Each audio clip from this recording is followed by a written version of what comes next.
her direct involvement, allegedly. Mhm. And as I'm looking at like the details of all of this and things, some of the things that went on, it's like, so yes, you have the body camera footage, you have the medical records, and also the fact that they were alleging that you overdosed, which is crazy, because you have proof that you had negative drug tests. And how were you able, first of all, to obtain like some of these records that are exposing her involvement? Yeah. So I hired a private investigative team, and they're amazing. My attorney is Hilton Napoleon, very great attorney. My husband's attorney was Naeem Hassan in his criminal case, very great attorney. And my investigative team, I'm keeping them private because we've already had issues with people being threatened. And so I'm trying to protect them as much as possible. Once this is over or it goes to trial and they're depoted and all that, then you guys will see who the company is and how amazing they are, so I can recommend them, right? But that's how we got basically all of the evidence. Also, the great state of Florida, because I know people talk bad about Florida. Florida is one of those states that it's really amazing that there's no such thing as something that happens being 100% private. There's public records. So a lot of the stuff was done through public record request. And here in the state of Florida, whether you have a communication with the state attorney's office, with any public official, it's not private. That's public information. And I'm really grateful for the state of Florida for having that, because, for instance, in New York, it's very hard to get the amount of evidence that we were able to get due to, Florida, the Sunshine State law. So a lot of that has been used, right? A lot of investigating has gone into this case. I've become like a lawyer slash investigator slash PR, everything, one man show with my attorneys and everybody, because uh, when all this was happening, and I want people to understand this, when all this was happening, I was questioning, like, am I like paranoid? Like, is this really happening? Because when you read it, you're like, this is not real. Like, you're like, this is like absurd, right? So a lot of the times I had to question myself. And the best thing that I can tell anybody is, if you have the means or the resources to hire an investigative team when you're dealing with a case, do it, because it helps tremendously and it really solidifies that I'm not crazy, that everything that I was, my intuition has guided me. That's why when you said you're heavily protected by God, let me tell you something. I really am. Like, he has shown out in ways that I can't even imagine, because there's people that are in prison, right, that shouldn't be in prison right now. There's people that are in hospitals that shouldn't be in hospitals right now. Mhm. So God has really covered me and shielded me, and that investigative team has helped me gain confidence in my intuition. This whole ordeal has told me a woman's intuition is on point. Follow it, you guys. Believe in it and trust in yourself, and all this should be swell. Amen.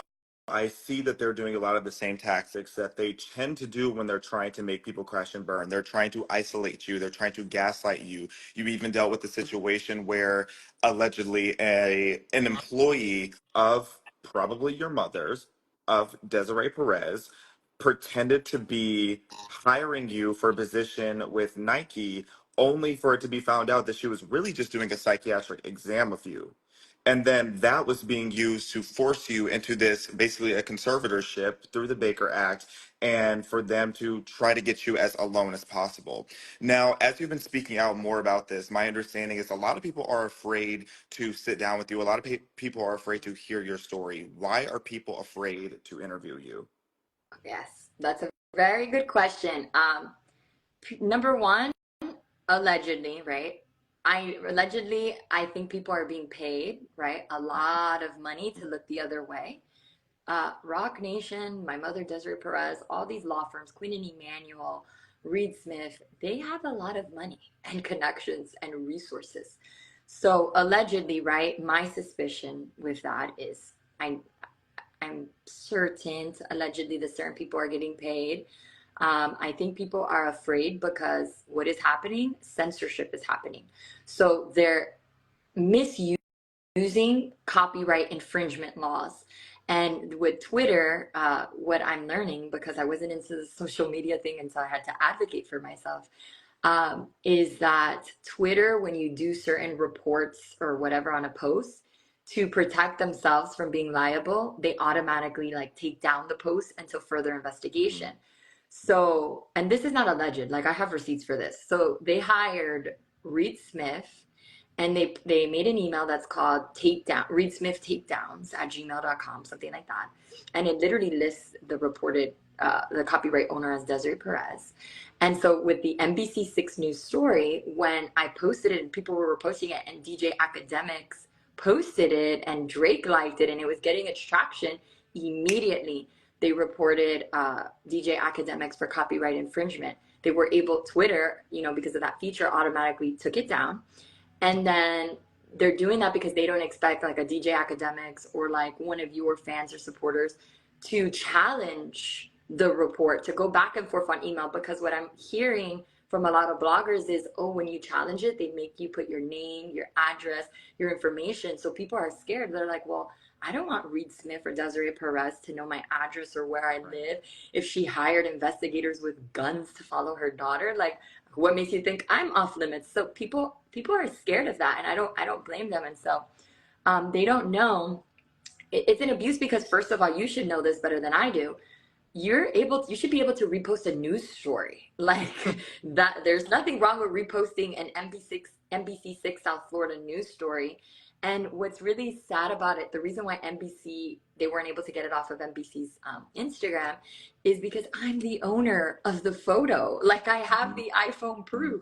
So it's like she's claiming copyright infringement, but if you know anything about copyright infringement laws, you have to prove you're the owner of the photo, and I'm actually the owner of the photo. It was taken from my iPhone. So that's why they have not been successfully able to take it down from NBC6's Instagram. So I'm putting that out there. So if you guys, if your video from reposting the NBC6 thing is being taken down, it shouldn't. You challenge it. They're not expecting people to challenge it. So that's why. And so to answer your question in a long-winded way, people are scared because they're being challenged. People are scared because they have to put their full information and they don't trust that, right? People are scared because they're seeing Nicki Minaj, one of the biggest rappers of all time, if not the best female rapper of all time, right? Get shadow banned or reported. Like, if they can do that to Nicki Minaj, they can do it to anybody. And so that's intimidating, right? If you're a regular person like me, who might work a 9 to 5, like, you're scared. You're scared when you see a DJ Academics do a whole live saying why he doesn't have the money and the resources to challenge Rock Nation. You become scared, and it shouldn't be that way. This is the United States of America. We shouldn't be censored. We have freedom of speech. We have these social media platforms to be able to speak and share our opinions. Why are these big corporations paying the owners of the platforms, or why, allegedly, or why are they working with the owners of these platforms to censor the American people? I'm very confused with that, and that's an issue in itself. And yeah, I think that's why people are scared and they're intimidated. I mean, they're seeing it happen to me, so they're like, oh yeah, if they did it to Demoree, they'll do it to anybody. If they did it to Nicki, they'll do it to anybody. And so that's very scary and intimidating. So that's why I think people are scared. I think the platforms are scared. And so I sympathize with some of them. And then you have like certain platforms getting sued. So that's not allegedly, that's a public record. So I'll say that, right? So I saw that a very popular blogger that you guys all have been posting about is getting sued here in the state of Florida for just sharing her opinion on her platform. Just because she doesn't agree or goes against what someone's narrative of an event might have been, doesn't mean you should get her Twitter suspended and sue her. Like, that's terrible, right? Right. So this is all such good information that people really need to know, because people on the outside of all of this do not understand the extent of it. And I want to dive a little deeper into the whole involvement of Nicki Minaj, because for example, my background started really in 2018 when I started seeing what was happening to Nicki Minaj. Nicki Minaj, in a similar way to how Trump has done, has always been about draining the swamp, because again, like I said earlier, Hollywood and DC are basically the same place.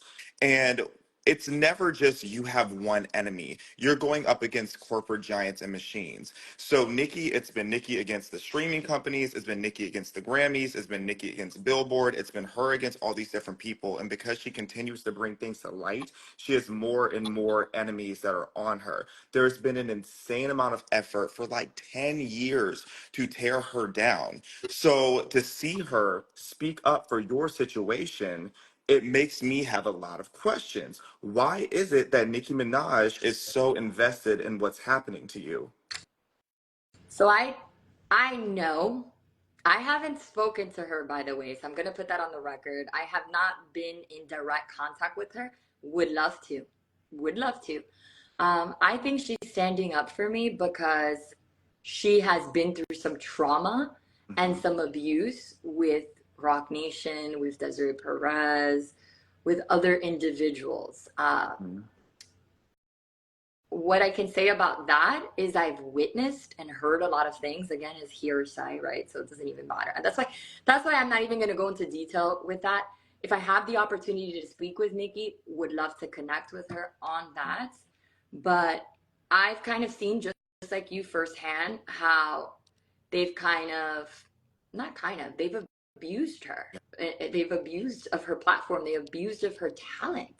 They've abused of her freedom of speech. They've abused her family. They've attacked her husband. They've attacked her child. Uh, and it's sad. It's really sad. Somebody so resourceful, talented, high profile as Nicki Minaj being targeted. It should really scare the American people. Uh, Me, it should really scare you guys too, right? Because I'm the daughter, so it's like at this point, if it's happening to me, I think she's really outspoken, and I'm grateful that she's being outspoken on it because I think she's almost seeing it like, well, it happened to me, it's happening to her. Let me speak up on it. Nobody is safe right now, and she's fed up. I think she's fed up because she's been through a lot. I've Was heard a she lot. Mhm. Sorry to jump in. I was just saying, she even specified that everything that they're doing to you and that they have been doing to you, that they've been doing for years. She specified in her tweets talking about the way they were going in and manipulating her social media, shadow banning what she had to say, taking her stuff down. She even said that she's not releasing music this year because of all the efforts that allegedly Rock Nation has been doing to sabotage her. And even if you go back, her old manager, Deb, was offered $5 million to abandon her on tour and try to sabotage her entire tour. We even saw her be put in jail while she was overseas for something that was absolute nonsense. So I really wonder, is it the same ops that she has, the same people that she has pissed off that you're having to deal with now too? That's a good question. I think allegedly, I don't have like the proof that I have and the receipts that I have for my case are very concrete. When this stuff was going on with Nicki, I was kind of oblivious, right? Because I was still very much had a relationship with my mother, so I was oblivious of the receipts that there may have been. So I didn't think to collect receipts or anything like that. I just heard a lot of stuff, right? Hearsay, which you know in a court of law, it doesn't hold any weight. So for my case, it's easier to speak on that because of the receipts. For her case, I'm just going to speak as an observer, just like all of you on here. And from what I've read, right, on the blogs and from what I've seen, uh, yeah, I think that Rock Nation has attacked her. I think that they have abused their influence and their power to tarnish Nicki Minaj's image. I mean, I heard just like all of you rumors that were going around that she was a drug addict. The Nicki Minaj that I grew up listening to and love and admire never in my life suspected had a drug addiction. So when that was circulating, I was like, well, where is that coming from? And then I was like, well, that's kind of far fetched. And then look at what happened to me. I got accused of being a drug addict as well. And I had the scientific proof. I'm sure Nicki probably has the scientific proof as well. I don't have her proof. I can't speak on her experience and I don't want to. That's why I hope to connect with her because would love to hear her firsthand experience on that. But as an outsider looking in with parallels to my case and some of the things I've read about her situation, it's concerning, it's frightening, and I do think there is enough to speculate, allegedly, that Rock Nation probably, most likely, abused their platform and their influence to kind of, tarnish Nicki Minaj's image. Yeah. Hmm. It's, I mean, wow. As someone that has paid very close attention to everything that has happened to her, especially, I believe now 5 times, her home has been swatted, which this is such an issue when it comes to just the way that children are being harmed and traumatized in this situation. From everything that, I believe it was your nephew saw, everything that Nicki Minaj's son saw. Imagine being a toddler and you have the SWAT team coming in with guns because people are, I don't think that's a prank. I think that it takes something much more targeted to get the SWAT team to be showing up to your house, raiding your home when you're just sitting there minding your business in the middle of the night. And I really do hope that you and Nicki Minaj get to have a real conversation and to really talk, because she's one of the few people that has not been afraid to use her voice, and she has been getting closer and closer to speaking on these things. And I just know that she is so protected by God, and I hope that she continues to be protected by God, because I see even like what happened to Justin Bieber, and this may or may not be related, but the second Justin Bieber started kind of dabbling in some, like kind of sprinkling some truth out there of some of the corruption that's happened, with everything with Diddy and human trafficking allegedly, that then all of a sudden he's crazy. All of a sudden there's all these rumors trying to get him and his wife to be divorced. All of a sudden all this chaos is happening in his personal life. So it's really frightening to see how all this happens.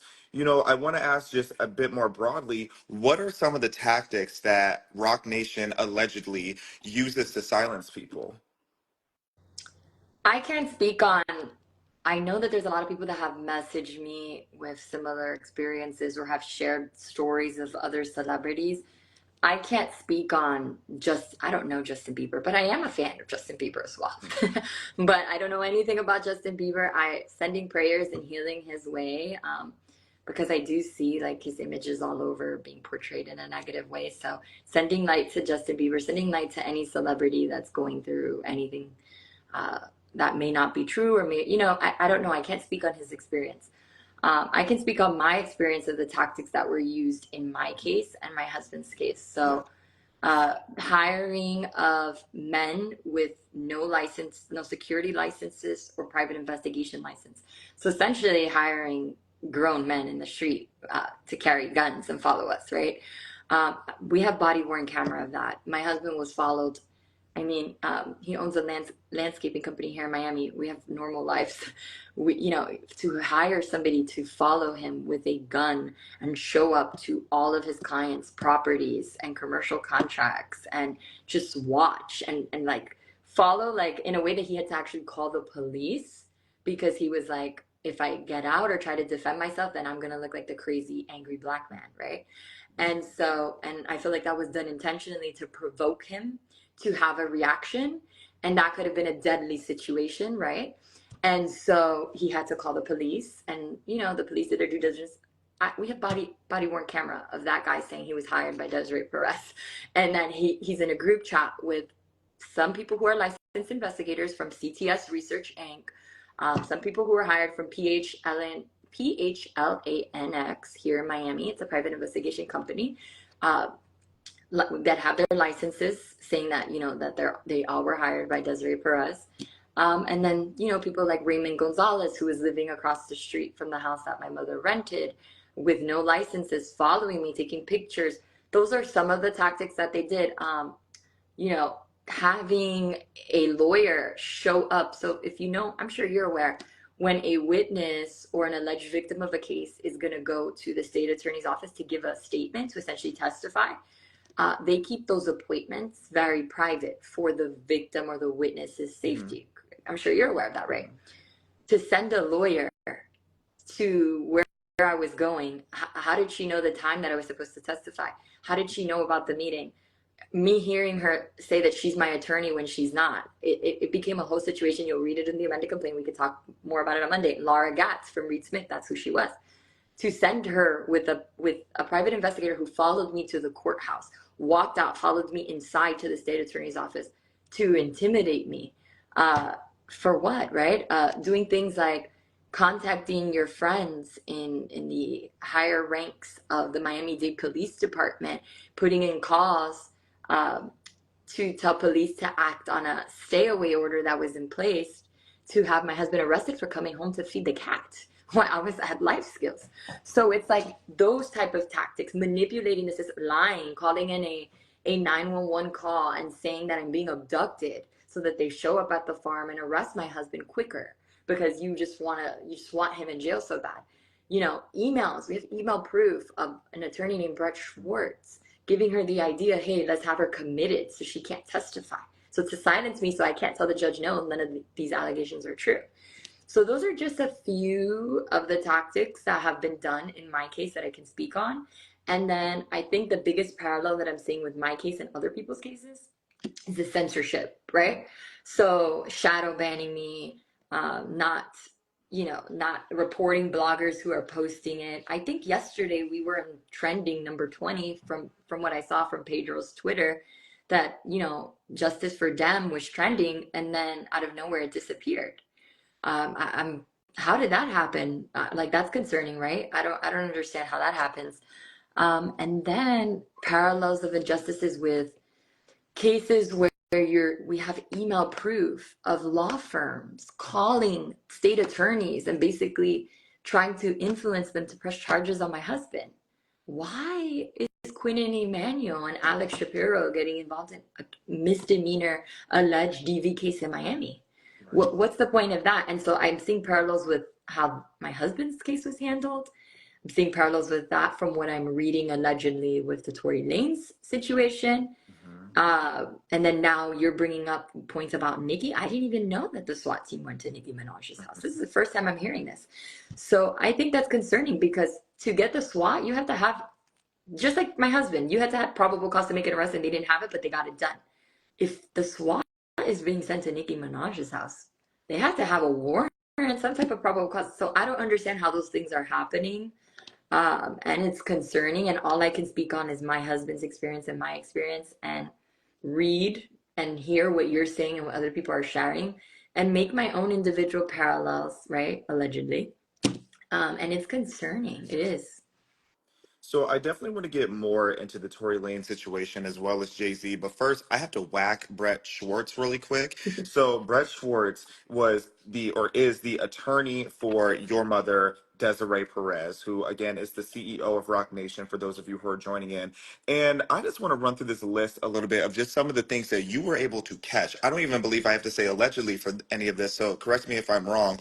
So I saw that Brett was pretending to be your attorney, even though you two had never met, that the prosecutor, Lindsay Davis, emailed your mother saying that there wasn't probable cause or evidence for them to basically take away your rights under Baker's Act, which is 5150 if you're in California. I believe it's 939 if you're in New York, where essentially they take you into a psychiatric hold. They put you in a psychiatric center because they believe that you are going to harm yourself or others.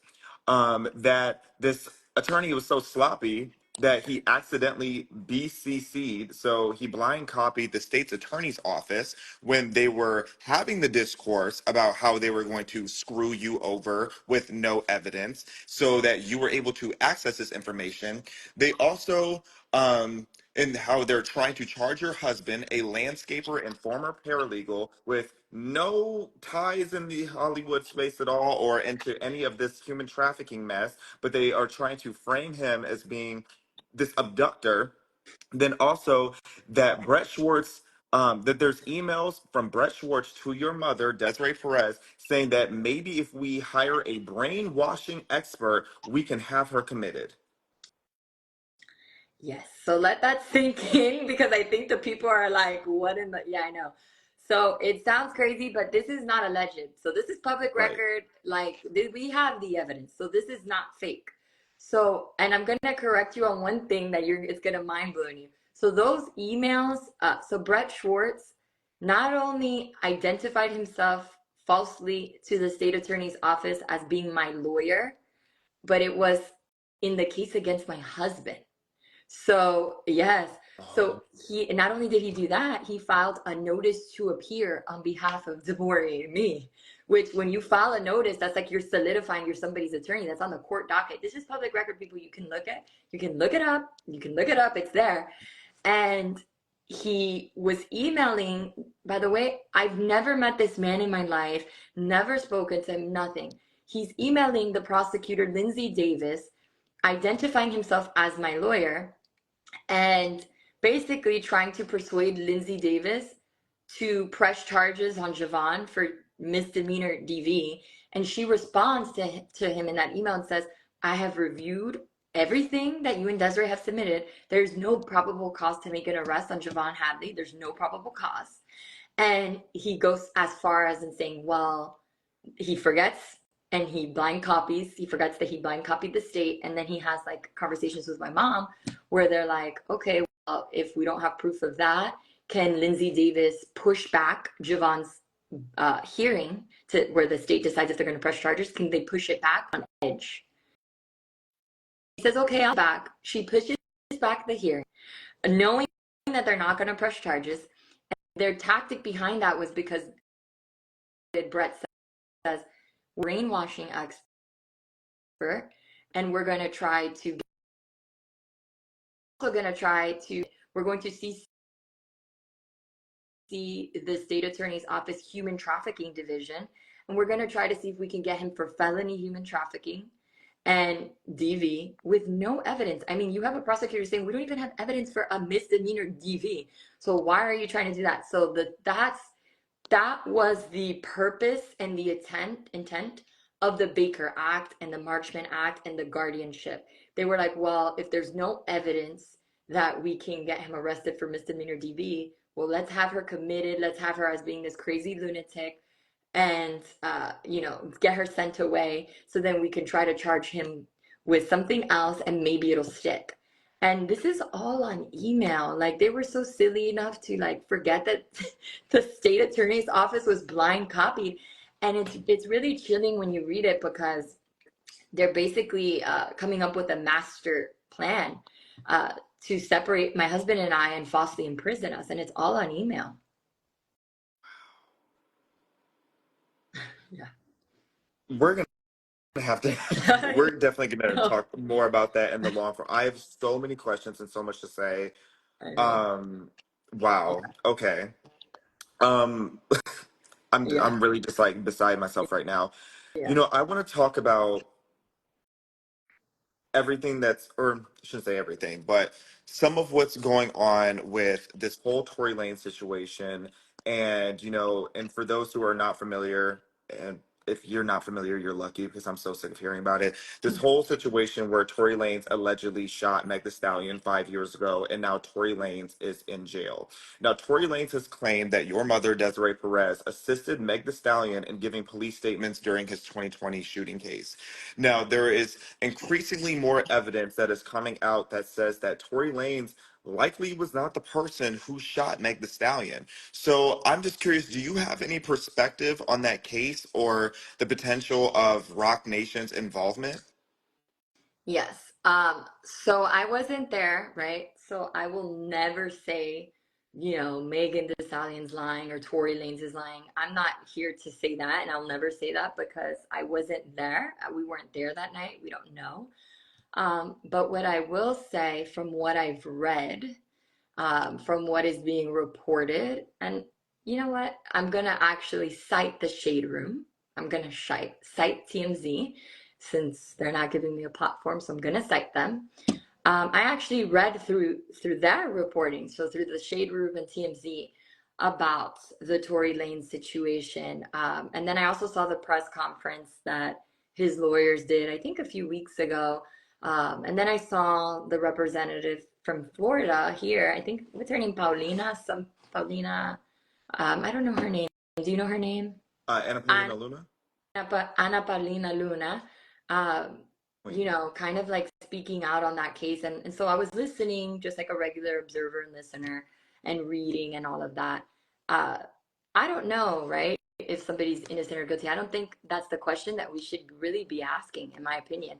And maybe that'll sound too like legal criminal justice of me to say, but I don't think the question is somebody innocent or guilty. I think the main question with the Tory Lanez case is, did he have a fair and equal trial, and was he innocent until proven guilty? I think that that's very important in every case because that's what the United States Constitution and the laws and the criminal justice system is about, right? Innocent until proven guilty and fair and equal trial. We're entitled to those civil rights, right? As well as in a criminal investigation, we're entitled to those rights. In my husband's case, I can 1000% say that he did not have a fair and equal criminal investigation. He was not deemed innocent until proven guilty throughout the process of the criminal investigation. And he was directly harmed and a direct victim of not having a fair and equal criminal investigation. When I'm reading and hearing about the Tory Lanez case, and I wasn't there and I wasn't in the trial and I didn't sit there, but I heard things, right? I came across things as far as listening and reading. I think it's a problem when evidence is not being presented in court, when, you know, I think I read something about, you know, a forensic gun residue result not being presented or not being presented or preserved or investigated in a proper way. I think if that's the situation and there's evidence of that, then I don't think he had a fair and equal trial, right? Because hello, that's a big thing, right? If we're not looking into, or if we're not testing gun residue on every person that was there during the night of the incident, and we're not ruling everybody out one by one and doing the same process for everybody that was present in the incident one by one, the same exact process, because that's what you're supposed to do in a criminal investigation, I think that that's a red flag, and I think that that's concerning, and I think that that needs to be looked into, right? Why? Because it's not the question of if he's innocent or guilty. You don't know that. I don't know that. The public doesn't know that. We weren't there. Only the individuals that were there know. I think, did he have a fair and equal trial? And if questionable ways of how the case was investigated and how people were questioned, or the testimonies that people may have given or may have not given, if those things are questionable and the manner in which they were obtained are questionable, then the justice system has to do its part and investigate and really look into that, because this is somebody's life, this is somebody's freedom. And so from what I've read and what I've heard, I don't know. I don't really believe that he had a 1000% fair and equal trial or even an investigation. And I'm not surprised, because my husband didn't have a fair and equal investigation. We were just lucky enough that we had an amazing attorney, Naib Hassan. We had an amazing investigative team. I don't know who Tory Lanez's legal team is, or if he has an investigative team. If he doesn't, I really recommend that he get one. I recommend that he gets a good lawyer. I don't know if he had a good lawyer, if evidence after the trial or new evidence or new speculations are being presented now. I think that that means maybe his defense attorney didn't do a good job, because why is this being discussed post-trial? And so that's my response to that. That's my response to the Tory Lanez situation. I think it should probably be investigated. There should be another second set of eyes if there's new evidence coming to light, if there's new things that are questionable in the way that evidence or things were being handled. It wouldn't surprise me to find out, right? Because this is all alleged. People are just saying. It wouldn't really surprise me if we found out that some of the same tactics that happened in my case and my husband's were being done in his case. It wouldn't really surprise me, because they tend to use the same law firms: Quinn and Emanuel, Holland and Knight, Reed Smith, allegedly, right? And so I think it's hard when you're going against a huge army of these high profile, you know, individuals. And so that's my response to Tory Lanez. I pray and I hope that if his investigation wasn't handled in the proper manner that he deserves as a human being, right, who is living in the United States, then I do think they need to look into that.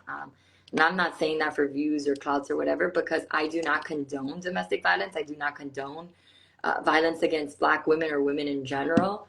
But I do think that if there was not a fair and equal trial or investigation, he's entitled to that. Yeah, and I just want to touch on that last part you just said. There, in no capacity at all does it come off as you're doing this for views or for attention Okay. or anything. It's so clear and obvious that you're doing this because you want to bring truth to light Yeah. and that you want to shed light on this pattern of alleged abuse that seems, and well, in your sense, it's not alleged, it's objective, and in your husband's sense, it's very objective that this abuse is happening, and it's just getting exhausting that we are seeing this energy going to so many different people, especially these different Black men and Black women in the industry in the Hollywood industry. And a couple of people were acknowledging it in the live chat, and I've heard this too, but I don't know this. It's all alleged that Tory Lanez's first team.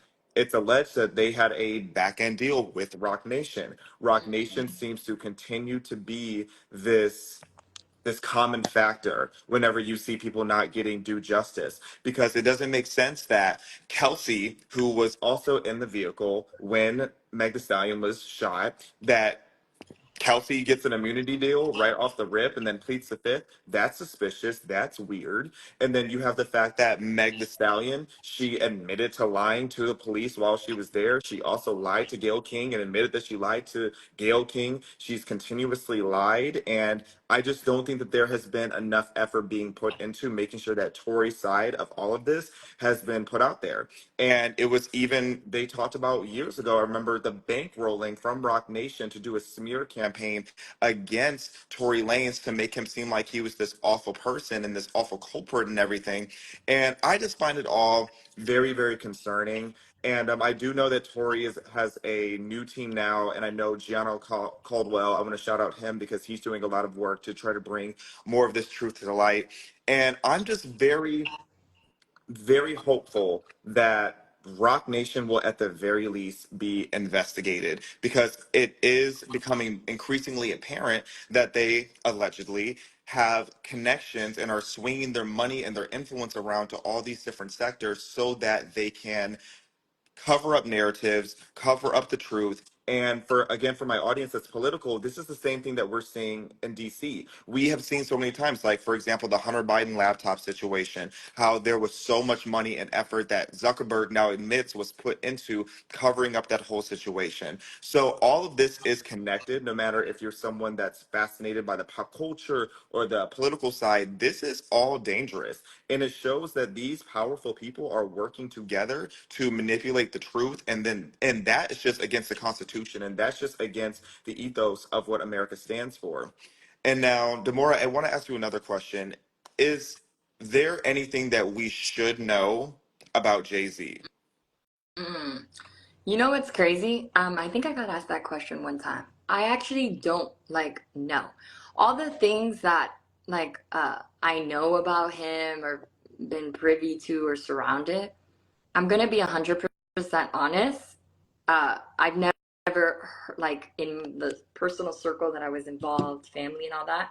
I never saw anything firsthand negative or bad, and that's just me being 100% honest. Um, and from my understanding, he hasn't said anything about my case or any of his reps have said anything. So I don't know. I actually don't know if he's been involved or been informed on my case or anybody else's case. I really don't know from my knowledge of him, like when I was had a relationship with my mother and got to hear things and see things. Uh, it was always positive. I never really saw or heard or anything negative, and that's just me being 100% honest. So I'm sorry if it's not like what is it, like a teaser or whatever that people want to know. It's the reality. He's also a very private person, Mhm. so I think to know anything about him, you have to be really, really, really intertwined. And I feel like my mother would know that, not me, because they have a very close relationship on a professional capacity and a friend capacity, right? And partner capacity as far as like owning businesses together. So I don't think I could even answer that because I don't know. He's a very private person, Mhm. so I was never really close enough to know enough. Mhm. And, I really admire your integrity because this isn't me trying to fish for anything. No, I just know, like, is there anything you know? And if there's nothing that you specifically know about Jay-Z, then period. That's the end of that discussion. I don't want you to sit here and ever feel like in any interview that you do, I really would hate for you to ever feel pressure to say things that you don't know 100%. So I really truly appreciate your time and your integrity and your honesty and vulnerability as you have walked through so many of these different questions that a lot of us have. And, is there anything else that you want to share today? Because again, we are going to have a follow-up conversation this upcoming week. But is there anything else that we should know about your situation or a message you want to put out there or another message to Nicki Minaj, who we're very grateful that she is speaking up and shedding light on this situation? The floor is yours. yeah, no, just everybody tune in to the conversation that I'm gonna have with you, obviously. Tune into the Jaguar Right, because people don't know the full story. It's very long. So that's why Jag has had to do like episode one, episode two. There's a total of 4 episodes. It took 4 hours for me to tell her the full story, unedited. So I want people to understand if you're frightened with the little things you've seen and the body cams, it's bad. It's really bad. We have the receipts, we have the body cam. So um, tune in to her YouTube, watch episode 1 and 2. 3 and 4 are coming out in the next 2 weeks because she really does a deep dive on everything that has happened. Watch the interview with BJ, the surprise witness, because we focus on the mental health capacity, which is a very important topic in the United States of America. So I think everybody who wants to learn and gain some knowledge about that should, because BJ does a phenomenal job at that. So watch that. Watch this live. I mean, I think you guys are seeing different populations and angles and viewers interview me and get a different light on the situation. And I think that's important. I think we need to hear the story from different angles. And in all these interviews, they cover different topics, different questions, and I think it's important to be educated, to bring awareness, continue to spread the word and repost, guys. I know that this live has more views and it's not showing it, like I know it. It's been a trend in everything that I've been doing with everybody who gives me a platform. So I'm going to continue to push forward. I'm going to continue to speak out. I did reach out to Giano, the man that you mentioned that's associated with Fox. I Mhm. reached out to him, not sure if he got the email. So if he hears this, would love to interview with you as well.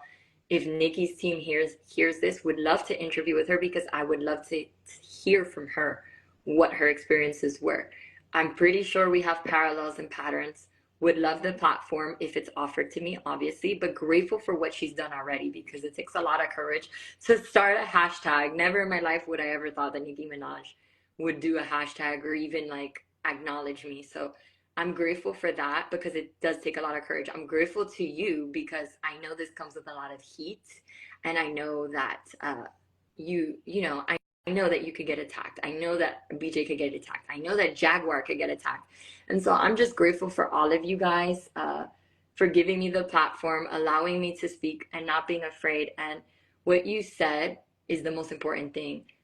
This is America. We have freedom of speech. Like, this is not about the left wing or the right wing or what you believe in, because one thing that I've noticed talking to both Republicans and Democrats and liberals, there's one thing that we all have in common. We all believe in freedom of speech. We all believe that we should be able to speak and say or think whatever we want. We all believe that these platforms were created to give small businesses, small content creators, minority businesses, journalists, to give them platforms to speak out, to give the American people platforms to speak out. So when our civil rights are being targeted through X, through Instagram, through TikTok, that's a problem. That's a censorship issue. That's not a left, right wing, or liberal issue. That's in a United States of America issue. And so I think we need to highlight it. We need to talk about it. We need to continue to bring awareness because it's scary and it's a violation of our rights. Amen. Demoree, I'm so grateful for your time. I'm gonna text Gianno, see if I can get you guys connected as well. And just please stay safe and keep your head up. Thank you so much. I appreciate you. All right, take care. Take care.